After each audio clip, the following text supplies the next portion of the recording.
Hi, this is Margie Santos, and welcome to another episode of Latina Role Models. Today we have a very special guest, and her name is Veronica Gomez. Welcome, Veronica, to the show.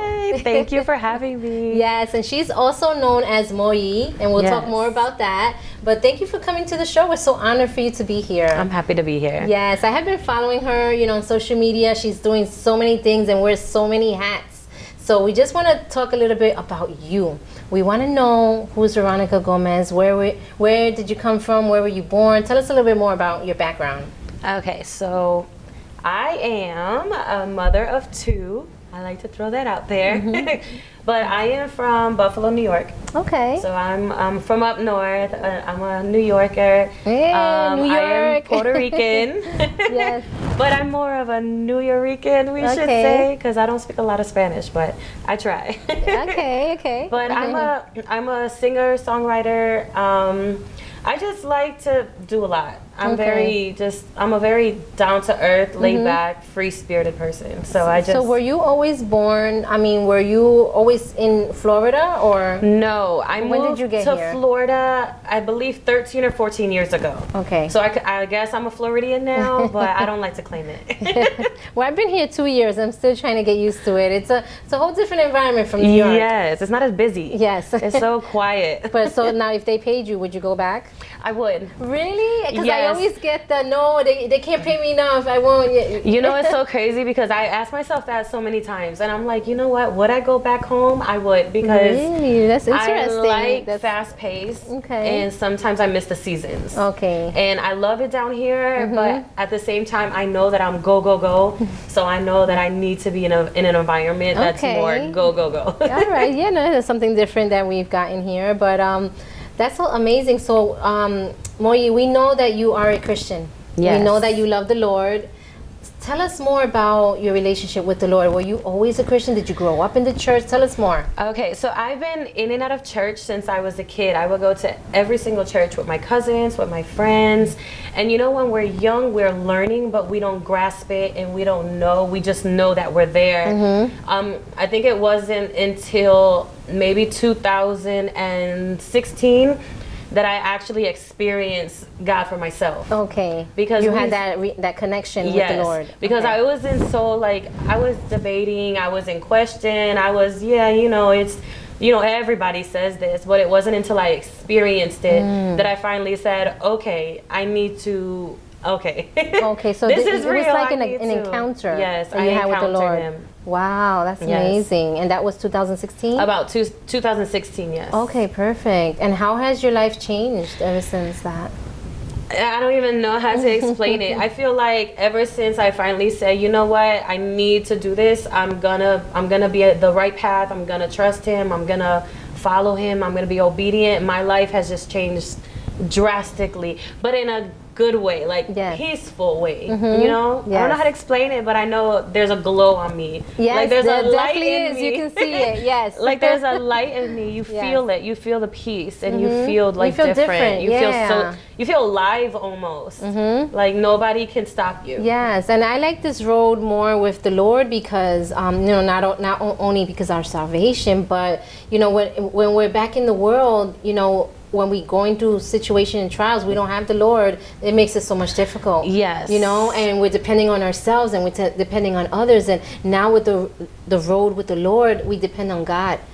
So that's the most important thing. And so I'm so glad that, you were able to encounter God at 2016. And so, everybody knows you with your voice.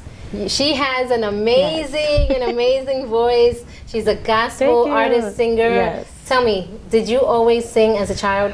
As a child, I did, but I feel like I was so shy.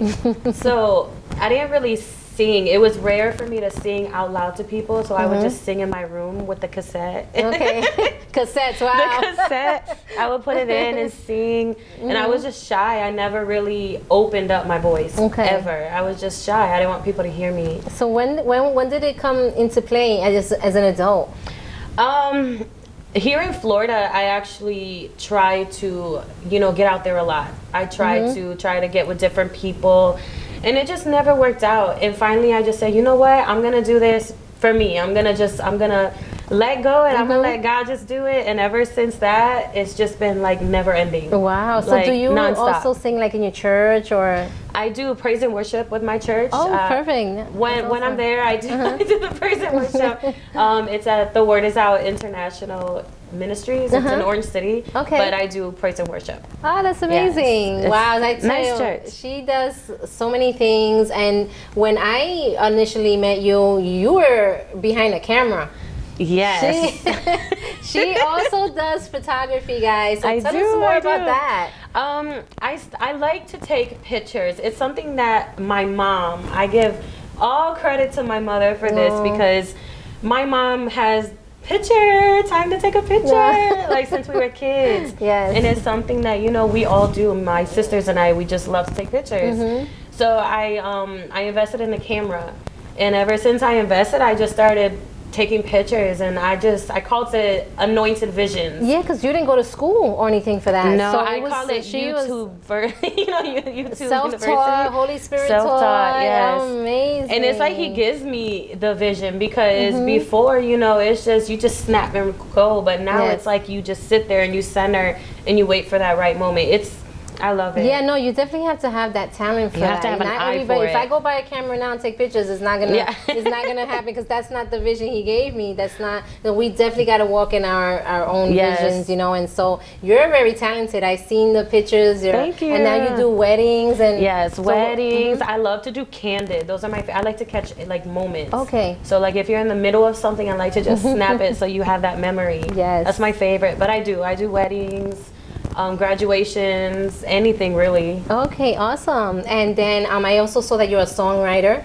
So tell us more about that. Every song that I have out on all platforms, I write my own music. Oh my goodness. And the way that I do it is I literally pray before I do anything on a track, on paper. I pray and I say, okay, God, what do you need me to speak about now?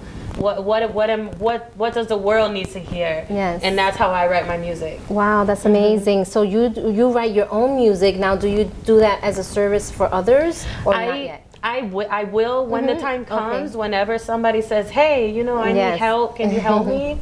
I'm all for it. Yeah, because I can see you doing that as a service, helping others as well. Because a lot of people have the visions, but they don't have it written out. They don't know where to start. So and that recording. would be something. Yeah, I record myself as well. Ooh, that's why she's a one-stop shop. I have a business that it's already planted. It's called We Are One Productions.